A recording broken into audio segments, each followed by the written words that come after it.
think first off, to win 13 games in the league this year is you know, is really something.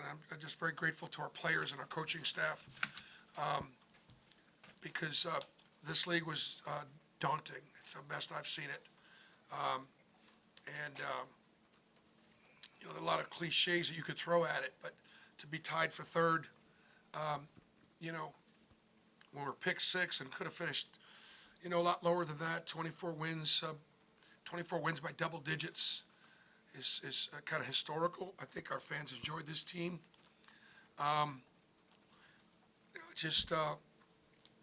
So just reflecting on that, I'm very grateful for that. I'm a regular season guy. I'm a grind guy. I am. And I know to the victor go the spoils in postseason, and I'll be excited about postseason. Don't misunderstand me. But as a coach, I'm gonna get ready every night. I'm gonna get our guys to try to play hard every night, play the right way, and then put ourselves in position to make something happen in the tournament. We got some guys like Denver Jones playing like really, really well, really, really hot. Stuff like that continues. Janai Broom does what he does. Chaney and Jalen Dillon. Our front line was really, really, really, really good. I'm just not sure I'm not so sure there's a better front line in the SEC. That's a lot because Tennessee's is really good, and Kentucky's is really good, and Alabama's really good. And I don't usually heap more praise than I do. Very proud of those guys. To sweep Georgia matters. That game matters. It's Alabama and Georgia, the games that matter, at least to our fan base, the most. I thought Georgia's team played hard and came in with a good game plan. We played exceptionally well in Athens. And so when it came to a second time around, what buttons do you push? What do you change when we put our cards on the table? And Mike made some adjustments, and we both did. But it was a good win. Obviously, we shared the ball. On the offensive end, 29 assists is a pretty good way of sharing it. Berg and then Johnny and then Jack. Bruce, Denver going 7-9 from deep. It's tied a career high for him. I think he's hit over 50% of his threes the last 10 games or so. Yep. What does that mean for this team when he's hitting like that? Well, it makes us more dangerous, and a better coach would have got him 14 shots instead of just 9. For real. So that's on me. But the thing I love about Denver is he's locked in defensively. He's locked in the scouting reports. He's locked into his work ethic. He's being rewarded because he does all the right things almost all the time. And so, you know what? You put yourself in position for God to bless you. And whether you get the blessing or not, you put yourself in position. Denver Jones has put himself in this position with the way he trains, the way he works, the way he carries himself. He's a terrific player. Hey, Bruce, you've coached in this SEC tournament so many times now. Can you speak to how big it is to get that double bye, just from in terms of rest, and if you have designs on winning the thing? Well, it takes 3 games to win a tournament, 3 games to win a championship. So we've won 3 games in a row several times this year. Obviously, we know the competition in the league is incredible. The hardest game to win will be the first one. With our depth, once we get past the first one, if we can get past the first one, the second and third will actually be easier. The opponents won't necessarily, but our depth's been really good. Our guys should be fairly fresh. We don't know. I don't know what our matchups are yet. I haven't really looked at it yet. So does anybody know who we're playing first yet? Do we know? South Carolina, Vandy, Arkansas. Okay. Vandy gave Florida a really good game today, didn't they? They beat them? They beat them. Vandy beat Florida. Yes. Tells you a little bit about the league. And South Carolina and Mississippi State was a nail biter, right? And Arkansas almost beat Alabama. So you look at those 3 teams right there, and you look at how all 3 of those teams played. They're all playing well. And so we'll be ready for them. Jack and then Mike in the front.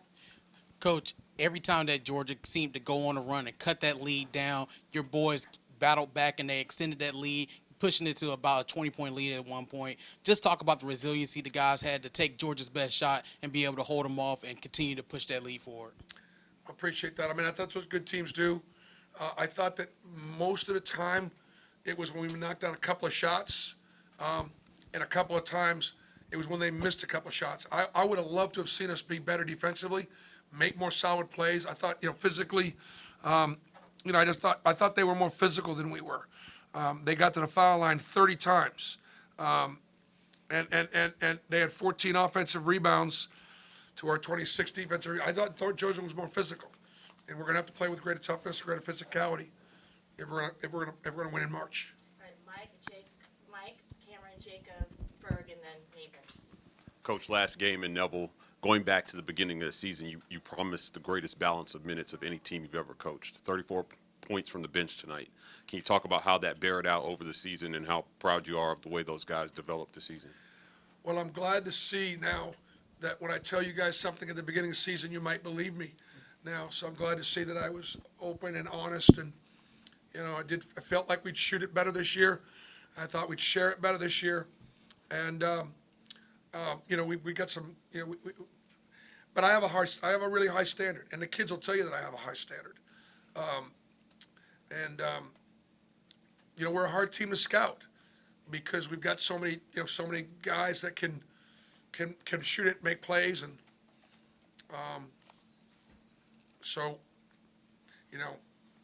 and I also think because nobody's had to carry us, and Jedi Broom on many teams will play 32, 33 minutes, and a big fellow could be exhausted this time of the year. He's not, and so hopefully his motor will run and at a high level, and he'll be able to again Cheney and Jay will.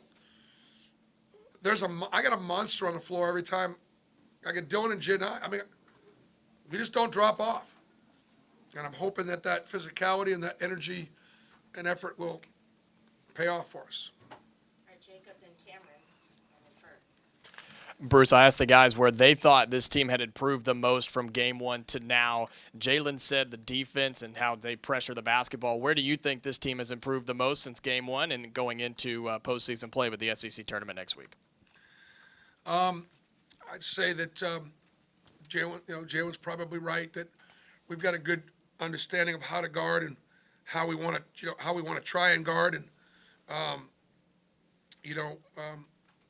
Georgia scored 47 in the second half, so I'm not really high on our. I don't know if I agree with Jalen right now after that second half, but the team's got better, in a lot of ways.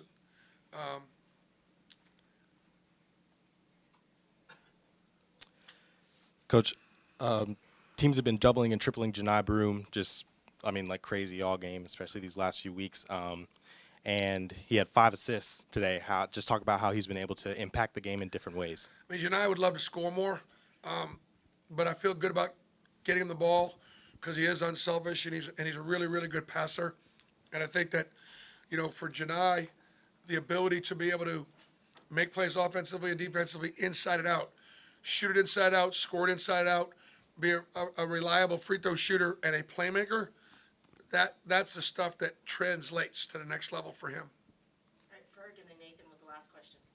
Bruce, Cheney, first half, he had 6 and 3 with 4 assists. I mean, just the way he's playing on offense right now, how much better do you think this team is overall when you got that coming off the bench like that? Cheney might be our hardest worker. He might be our hardest worker. I usually lump them in groups sometimes, but he is always in the gym, always in the weight room, always in the training room, always, within the framework of the number of hours that were allotted with Coach Bowman and the staff. And it's paying off for him. It's paying off for him. He is a couple of those juniors who have really, like Denver and Cheney, for example. Those guys have a great impact this year and had a lot to do with where we are right now. And I'm about this year, but those 2 guys are going to be stars for us next year. Nathan with the last one. Bruce, the guys that were honored pregame for Senior Day. I know you've talked about this being a hard-working group this season. I guess how would you characterize those guys that have been with you last few years now, Janai, for a couple years? What Yeah. are sort of the things that'll stand out to you about that group? I think the number one thing that'll stand out to me is how much they love Auburn and how much Auburn loves them. I know it sounds goofy. It's not. It's real. They love Auburn, and they love the opportunity Auburn's given them. They love our fans. They love playing in front of the jungle and Neville and Maria, and they're grateful. They are. And I think that's the reason why guys stay 4 or 5 years. That's why it's not been a kind of a revolving door. It's got far less to do with me and my coaching staff and a lot to do with our university and our community, the way they're treated, the way they serve. That stands up to me. You know, Dylan Cardwell obviously is a leader in that regard. He'll historically, you know, go down as one of the great student athletes at Auburn, not just because of what he did on the court, but what he does in the community and his ministry, the impact Jedi Broom's had on our team. You know, everybody loves hardworking guys like Chris Moore and Jalen Williams, the all-time winningest player, and Leor Berman, 5 years in graduate school, and I mean the whole group. They have represented Auburn basketball extremely well.